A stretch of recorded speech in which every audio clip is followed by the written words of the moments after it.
Hey y'all, so this is part 2 to the previous video that I did. The previous video, a lot of y'all watched it, had a lot of comments, I appreciate that. And this is a follow-up to that one. This one is specifically about helping you with your eviction. So many people wrote me and said they needed help with that. Okay, there will be a part 3. The part 3 video is going to be some credit tips to help you get your credit ship-shape for applying for an apartment. It's some of the things that I did to get ready, okay? So I'm gonna help you out with that. Now, stay to the end. I'm gonna need you to do that because I got a gem for y'all that's gonna really be the thing. If nothing else works and all else fails, that last thing I'm gonna tell you about in the video, that's gonna be it. Welcome to Tatum Talk. So today I did a thing. I am at the housing court in Washington, D.C. So my plan is to go inside and ask a couple of questions about how evictions go from, the court process to your record, and to see if they could tell me any information about accuracy, permissible purpose, how to suppress it maybe. I don't know. I'm just going to go with it, ask the questions. Hopefully I get somebody to talk to me. We'll see how this goes.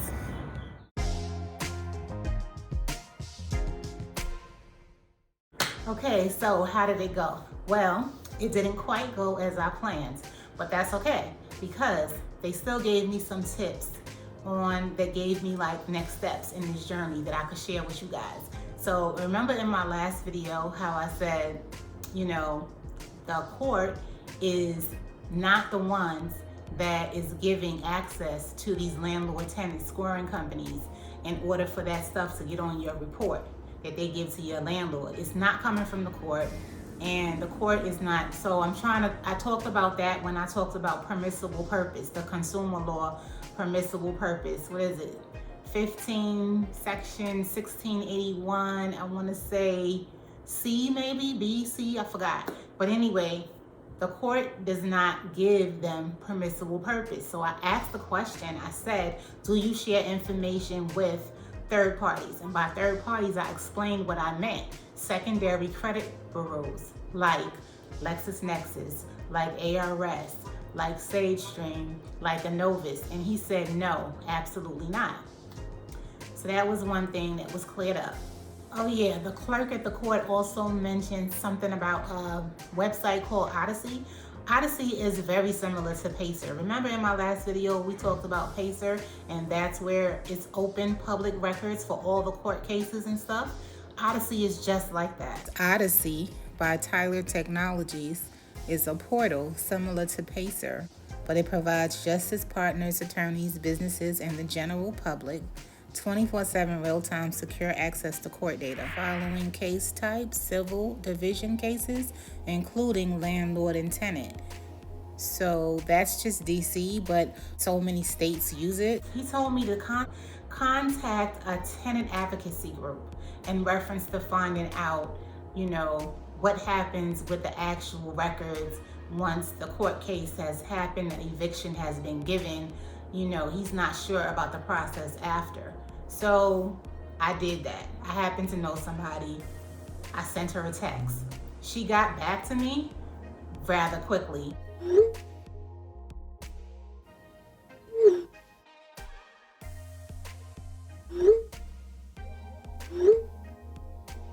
So maybe this is a solution.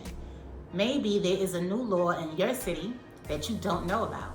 Because why would you look, right? You didn't know that you can look up a law about getting your records sealed.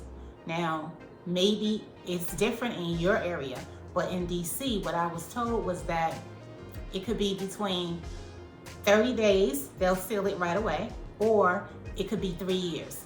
But now the law is it has to be no more than 3 years that could stay on your record. So it depends on how long it could be. Like there's a lot of different things as to where you fall in the qualification list. And that's the thing. You have to look up in your city how it works there. Keep in mind, you as the defendant has to, to get your record sealed, you can't just ask for it, make a request, and they do it. It's a little bit more involved than that. You have to file something first. A judge has to decide whether or not it's going to be sealed. But however, since DC just made a law about it, I'm thinking that maybe other states have followed suit. If you've heard anything helpful, please hit the like button. I could really use that. Thank you.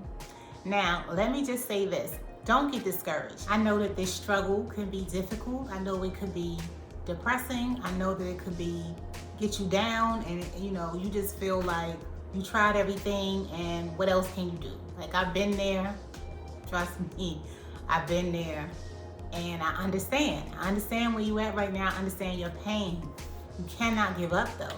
You can't give up. You gotta push through this because it can happen for you. Believe in only favorable outcomes.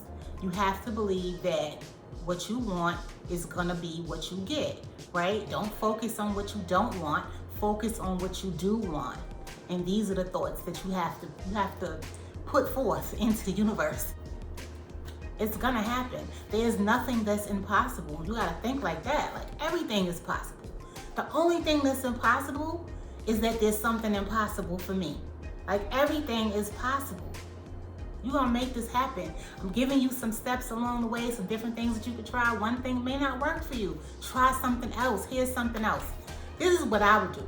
If all else fails, you could do this. Some of y'all know my backstory. You know that, I had this case that was pending for years. Basically, I was on a run from it. I didn't deal with it.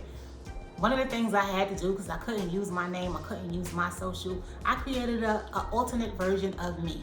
Do that. What I mean by that is this. You get a CPN number, which, if you don't know, is the 9-digit number, similar to a EIN number. You could use it in place of a social.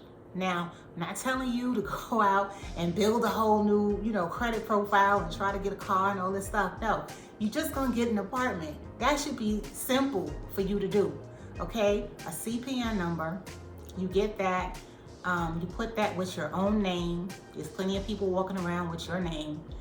And you just need a different date of birth, because the same date of birth is gonna bring up your same file. So you need a different date of birth and a different 9-digit number. So you buy a CPN. Stands for Credit Privacy Number, I believe. Anyway, I'll put a link below to, I believe, is a reputable site for you. But I want you to do your own research, because it's important that you get the number from a place that's credible, because a lot of people sell duplicate numbers. You don't want a duplicate number. The site that I'm going to give you actually also shows you how to check the number and make sure that it's not also being used. So with that information, now you can put that on the application, and your own credit won't come up. It's not attached to you. Your own background check, your own evictions, not attached to you, right? Same name, different profile. I would do that. I would say do that. However, I do have another tip for you coming up as well. You gotta figure this thing out. Everything is figure-outable. There's a way for everything to get done. Like, there's a solution to every problem. You just have to find the solution. Me, I'm the type of person where I'm like, there's gotta be a way. No way. There has to be. Other people figure this thing out. I can figure it out too. You need a place to live as your basis before you can grow, before you can achieve, before you can, accomplish bigger things. Maslow's hierarchy of needs. You need your basic needs met. And I mean, that's air, that's food, that's shelter, that's water. Those are the basic things you need. And that was my struggle for the whole 8 years I was on the run. I couldn't really accomplish anything because every day was a struggle to get my basic needs met. Every day I was worrying about money. Every day I was worrying about where am I gonna sleep. I was worrying about, okay, just staying free. I was worried about basic necessities. I could not focus on anything above that. I couldn't focus on a relationship. I couldn't focus on, growing a business. I couldn't focus on anything else because my first level of basic needs was challenging for me every single day. So I know how important it is. I want you to get this apartment.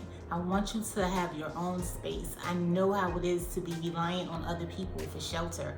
I know that you don't want to do that for long term because it's uncomfortable after a while. Last but not least, I'm leaving you with a gem that I found. This is called rentersidnumber.com. And I have not spoken to anyone here. I do not know how this works. I'm telling you so you can look into it. Okay? It says second chance apartment rental service.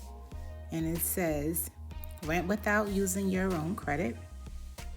Get approved with evictions, broken leases, and bad credit. They have a whole program. They say you could get a lease agreement within 7 to 21 days. And evictions are one of the top things at the top of the list that they don't care about. Now, this is not going to be helpful if you have a felony. So probably the tip in the middle is going to be the one to get around this one. But this one right here should be good for you if you have an eviction. So y'all try this out. I want you to comment if it works for you. Look, it's $150. Not bad. If they could do what they say they do, that's worth it. And mind you, I just found this. So if this service exists, chances are there's others.